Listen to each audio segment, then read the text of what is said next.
શ્રી કૃષ્ણ, જય માતાજી। સવારમાં જો કામ કરીએ છીએ અને ગલુને છે ને પેલા રાતે ગાયોની વિશે જઈને બેહે, અત્યારે ફરિયા વસાડ આવીને બેહે તો માયકું બહુ કોવરાવે છે તો ઓઢાડી દીધું છે ને ઈ જોવે છે કોઈ જા એમ ન કરાય લે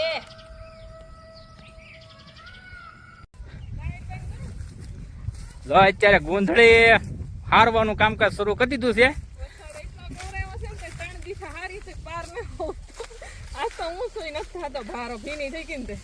બહુ ભીની થઈ ગઈ એટલે ભારા ઉષા ન થાય હવે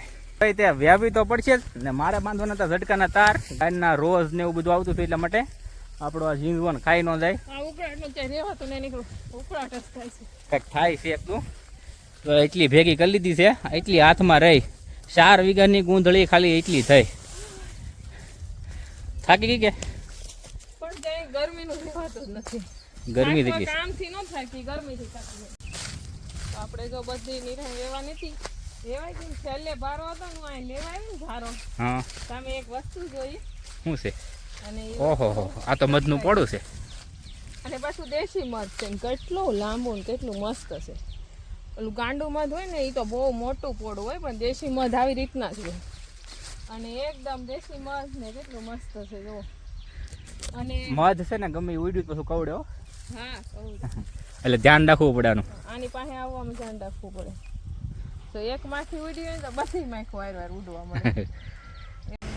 વાગી ગયા છે હવા 4 વાગી ગયા છે ને બધા શાંતિથી ઉતા છે કારણ કે છોકરાઓ વહેલા ઉઠે અમે પણ વહેલા 4 વાગ્યાના ઉઠીએ અને વહેલા પાછું ઉકળાટ અને ગરમી એટલી એટલે કામ પણ ખેતીનું કરવાનું ઘરનું કરવાનું એટલે માટે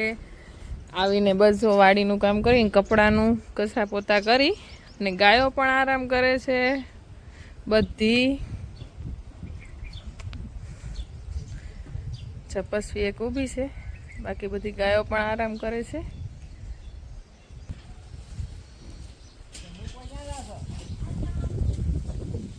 ને જેની શાયદ અચાનક પૂછા વગરનું કામ કરી નાખ્યું છે મીઠું પાણી આવ્યું હતું એટલા માટે અમે બધા ઘડીક આરામ કરતા હતા તો જેની અને શુભમે ગલુને ના કરાવી દીધી છે કા ટાઢીવાય તડકે રેમ જા તો અહીંયા નવરાવી દીધો છે ને અહીંયા ફરી પાછો ભીનામાં બેહી ગયો છે જેથી કરીને એને ટાઢું લાગે તડકાનું કા અને ધરું જે છે શુભમાને તડકે લઈ લે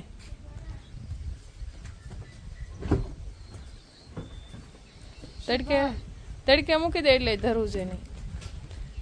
એટલે એનામાં શક્તિ ન હોય એટલા માટે અહીંયા લે બસ બહુ આઘો નથી મૂકવો એનો સ્પેશિયલ સાબુ ને શેમ્પુ એ નવરા નતો એકલા પાણી નતો નવરાવો એને ચામડીનું ઇન્ફેક્શન છે ને તે મને પૂછાય તો ખરું કા નવરાવી દીધો કોણે નવરાવ્યો હે પૂછાય જેની છે એને તો ચામડી કેવી પગની મટવા મળી છે થોડીક છે પણ એનું શેમ્પુ ને હાબુ અલગ આવે એનાથી નવરાવીને એનો હાબુ પડ્યો છે આપણી પાસે બસ અહીંયા હુવા દે હવે ને કાલે પાછો એનાથી નવરાવી દેજે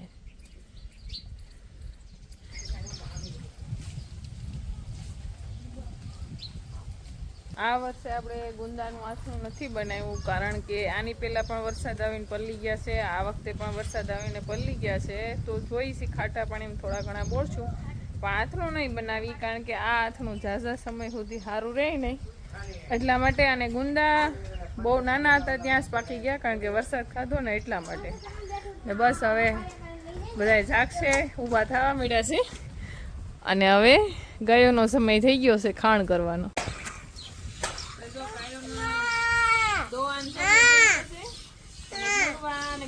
બધા આપણી પાસે પોકી ગયા છે અને ગલું જ્યાં ગાયું હોય ત્યાં જ પાસે બે જઈને જ બેહે એને કુદરતી ગાય હારે બહુ ગમે કા ગલો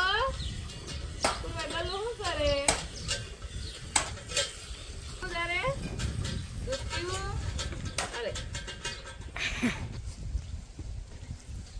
ગલું દૂધ પીવા મળ્યા છે તાજું ફ્રેશ ગાયનું કા ગલું